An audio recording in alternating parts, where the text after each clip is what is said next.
Hello, welcome to our assembly. So, remind your teachers, remind your friends in your class what we were talking about on Wednesday in our assembly and what Mr. Bounds was talking about in Monday on your assembly. Go. That's right, we said no way through isn't true. And the opposite of no way through is that means there is a way through. And when you're faced with something really difficult, you might think, I can't do it, I can't do it. But actually, you probably can.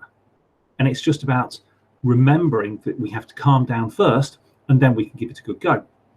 Now, I'm going to give you a bit of a story because, like I've said a billion times before, it's really good to tell stories. We love books. And I'm going to share with you a really lovely one. I'd like to meet a koala. It would be great. This is called The Koala Who Could. And let's just refresh that so that we can see that a little bit more clearly. There we go, The Koala Who Could by Rachel Bright, and it's illustrated by Jim Fields. Now there's a koala. I wonder if you know what country koalas come from. That's right, they come from Australia. And this is a special sort of tree that we might see in our gardens because you do get them in England. This is a eucalyptus tree, and a koala will eat the eucalyptus leaves. So The Koala Who Could.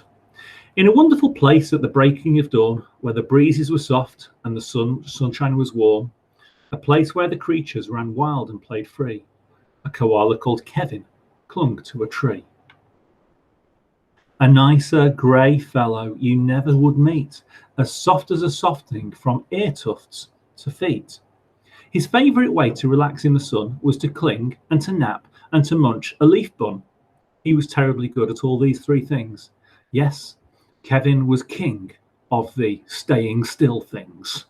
Imagine that. Imagine being the king of all the things that stayed still. And he'd just relax and have a sleep and eat and have a sleep and not do very much. And I think that might be how some of you might be spending your summer holidays even. He was the king of staying still things. You see, high up was safe, since he liked a slow pace, while the ground down below seemed a frightening place. Too fast, too loud, too big, too strange. Nope, Kevin preferred not to move, nor to change. So he clung to his tree, as he knew how to do, and was never too keen to try anything new. So when Wombat stopped by and shouted one day, "Hey Kevin, why don't you come down here and play?"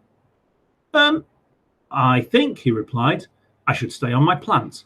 I'm busy right now. No, I'm sorry, I can't. He's staying there. He could have gone to play with the Wombat. He could have had a really lovely time, but no, he's not going to do it because in his head, he's saying there's no way through. He's saying there's no way to get past the way that he feels about it. Do we think he should go down and play with Wombat? Or do we think he should stay in the tree?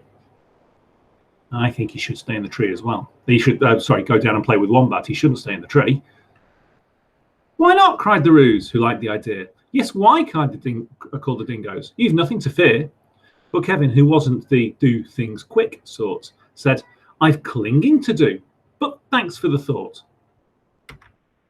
As Kevin sat watching them chatter and share, a part of him wished he could join in down there.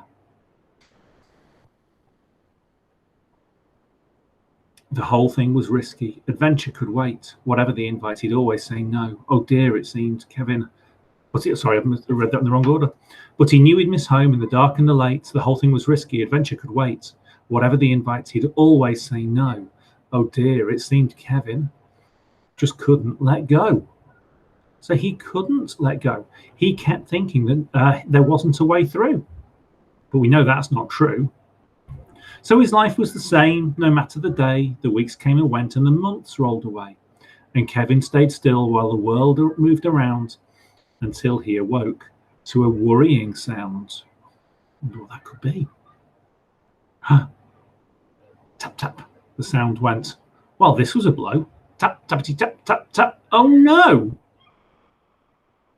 Uncling, the crowd called that had gathered below.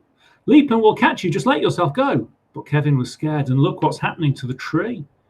We've got the woodpecker pecking at it and pecking and pecking and pecking, and the tree's starting to lean. But Kevin was scared. Let go. No, I shan't. I won't, clung on Kevin. Oh dear, look, the tree's beginning to fall. Can't! Woof!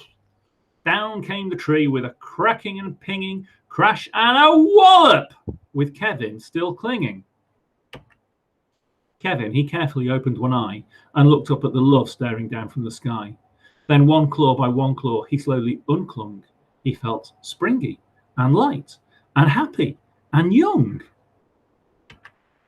The worst he could think of had now come to pass, and he was just fine. Why, he felt quite first class. So when Wombat held out a most welcoming paw, Kevin, he didn't hold back anymore. When Dingo asked, now will you come out to play? The crowd all joined in with a, what do you say? And even though this wasn't part of his plan, Kevin replied, yes, I think that I can. And Kevin, from then on, was always can do, because life can be great when you try something new. And that's the thing, is that when you try something new, it can be hard and you worry about it, but actually you have a really, really good time. And here, Kevin didn't want to let go because he knew that his tree was safe. He knew that he was going to be okay if he stayed in his tree, but actually he was okay even though the worst thing that he could possibly think of had happened, and he was still okay.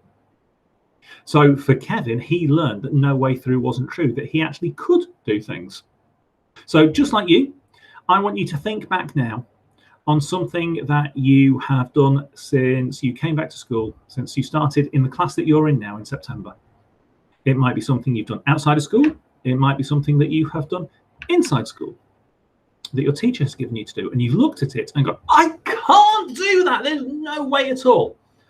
But actually, you've managed really well because every single one of you has got one of those, things that they didn't think that they could do. And you have. You've been amazing. So just like Kevin, you found that you could face even the most difficult things, and you're still here. Well done, guys. Right, that's the end of our assembly. It's Friday. Have a lovely, lovely weekend. I look forward to seeing you on Monday. See you all soon. Bye.